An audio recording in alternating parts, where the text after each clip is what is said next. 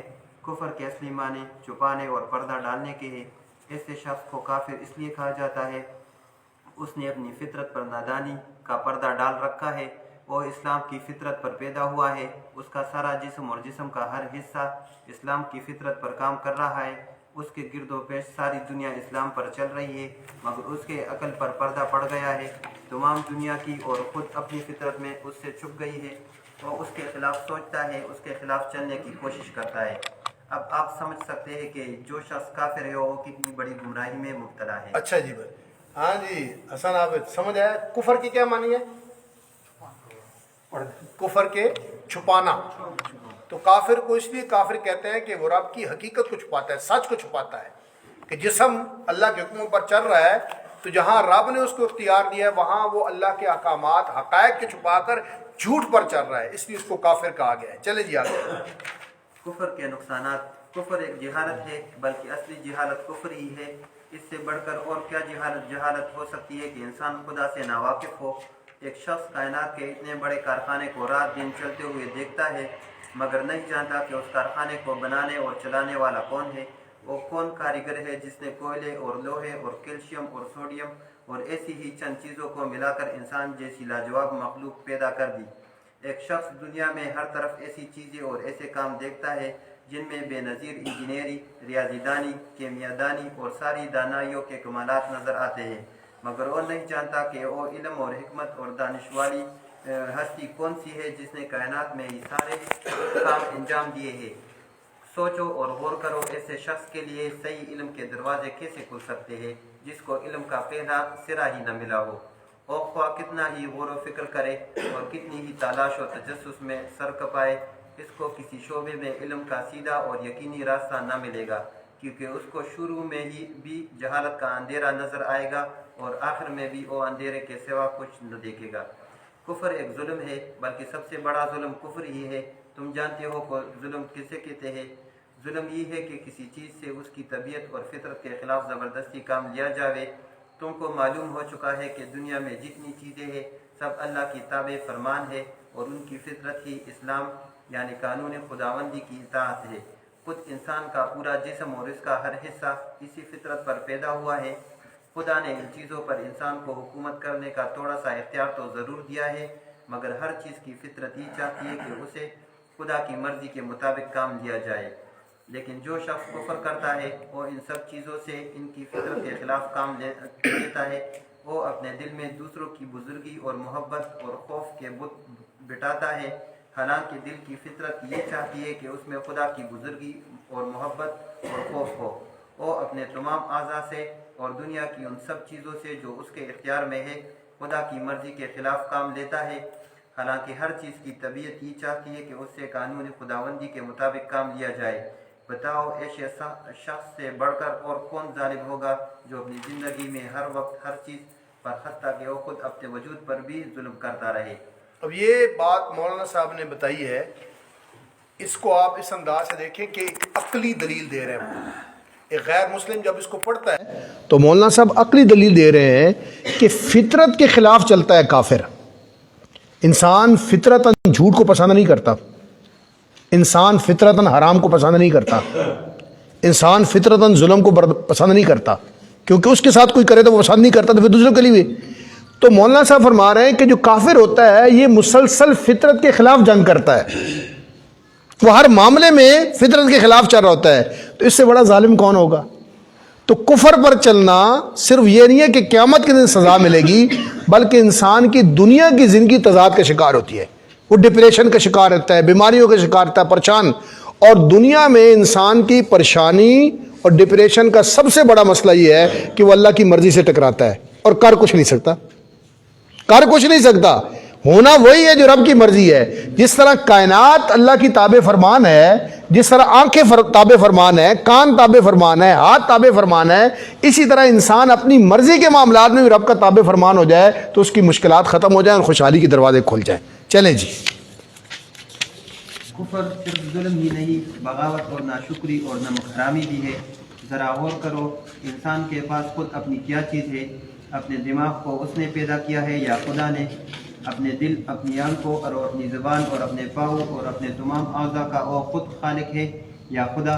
اس کے گرد و پیش جتنی چیزیں ہیں ان کو پیدا کرنے والا خود انسان ہے یا خدا؟ ان سب چیزوں کو انسان کے لیے مفید اور کارآمد بنانا اور انسان کو ان کے استعمال کی قوت دینا انسان کا اپنا کام ہے یا خدا کا؟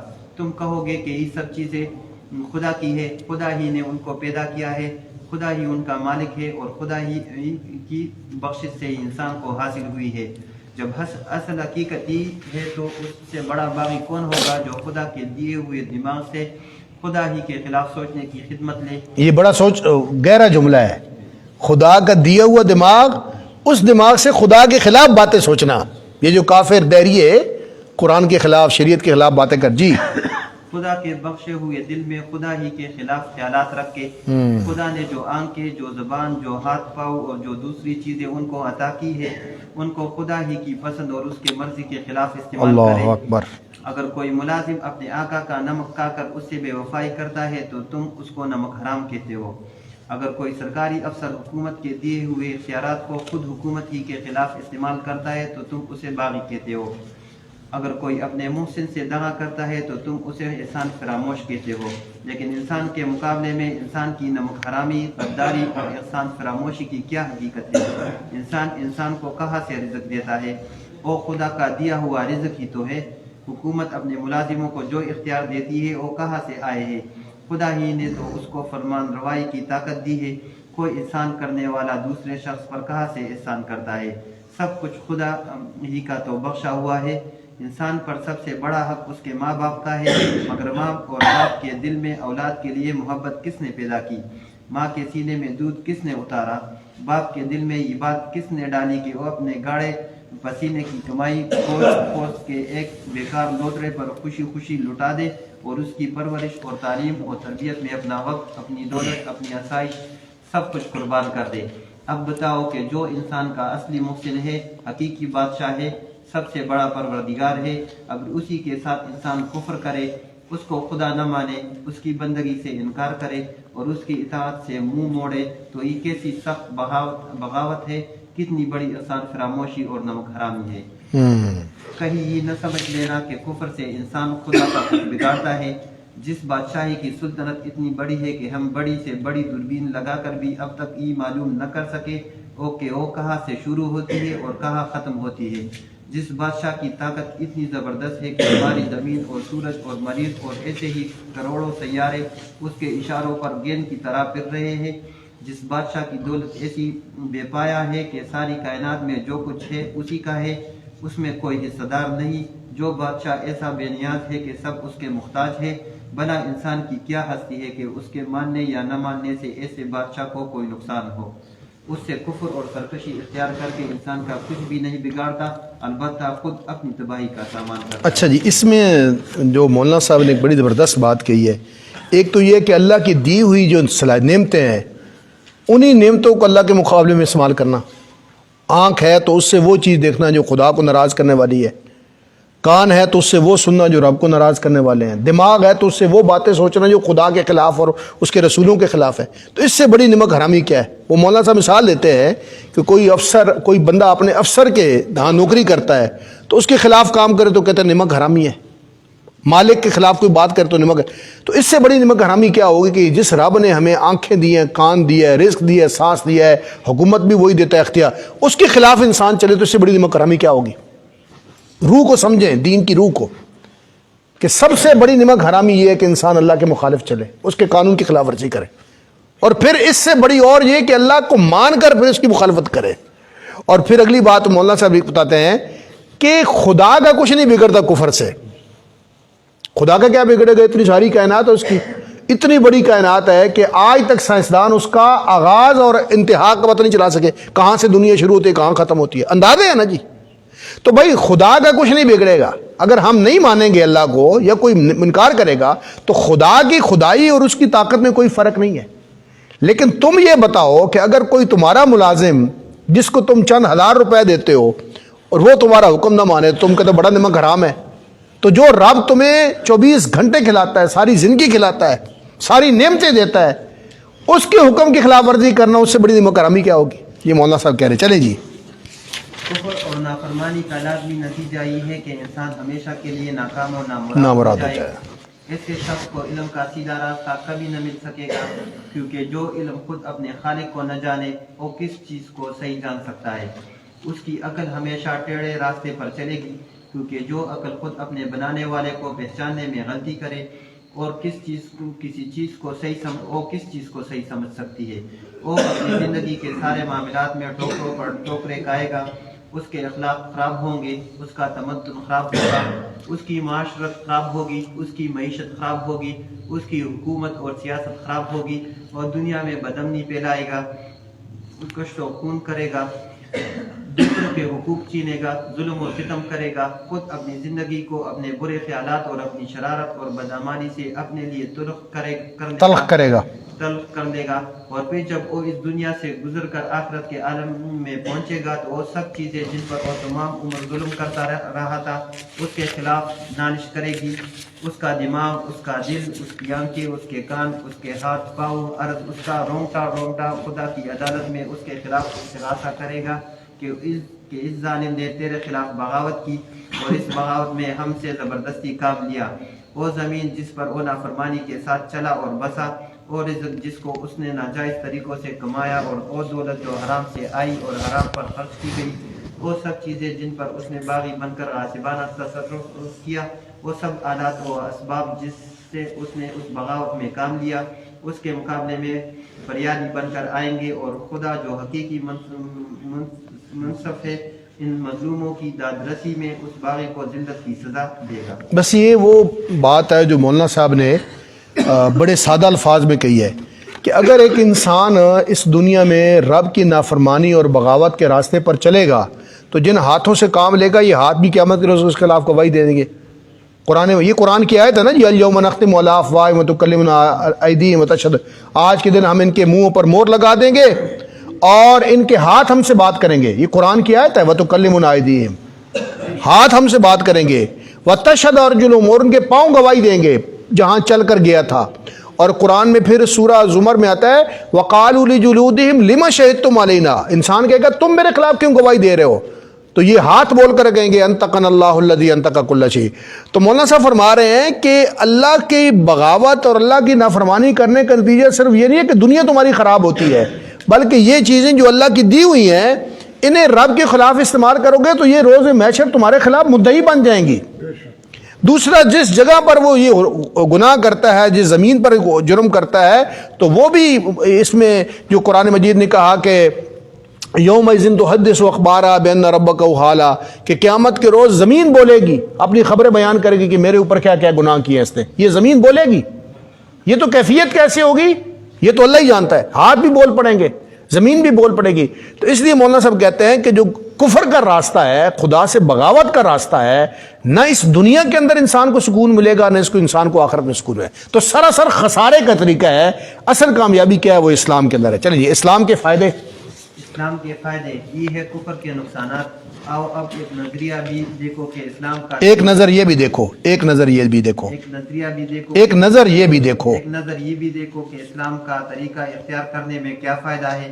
اوپر تم کو معلوم ہو چکا ہے کہ اس جہان میں ہر طرف خدا کی خدائی کے نشانات پھیلے ہوئے ہیں.